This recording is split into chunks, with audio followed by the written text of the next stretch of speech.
Après une messe eucharistique à la cathédrale Saint-Paul d'Uvira à mémoire du 65e anniversaire de l'indépendance de la RDC, le gouverneur de la province de Sud-Kivu, Jean-Jacques Poroussi, s'est dirigé à la place du monument, le lieu du meeting pour la célébration de l'indépendance en présence du Conseil de sécurité et différentes couches de la population. Le gouverneur de Sud-Kivu a conféré avec la population en donnant un message d'espoir et du patriotisme du chef de l'État qui ne cesse jour et nuit pour libérer les pays aux mains du prédateur. Aujourd'hui, nous célébrons 65 ans depuis que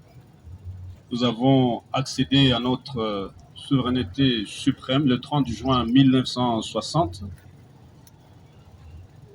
Un jour mémorable. Beaucoup de gens sont morts, d'autres sont devenus handicapés, d'autres sont disparus,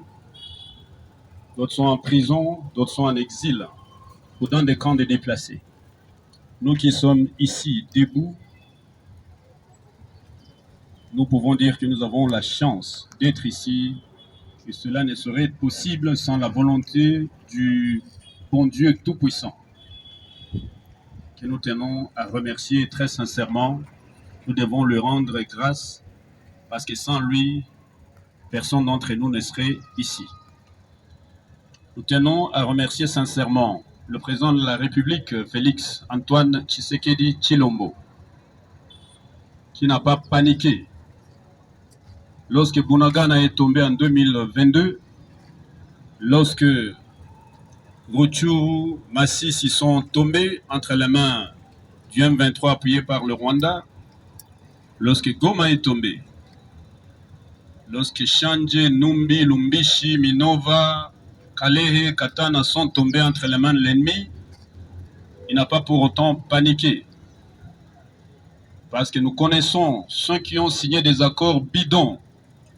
lorsqu'une seule localité était tombée et qu'on a introduit des infiltrés au sein de notre armée à la force du processus de réintégration dans nos forces de défense et de sécurité, des processus complètement bidons où les gens qui gardaient des vaches et des chèvres ailleurs, dans des pays étrangers, sont retrouvés des hauts commandants de l'armée, alors que tous nos militaires qui étaient très très bien formés se sont retrouvés à la queue leu-leu.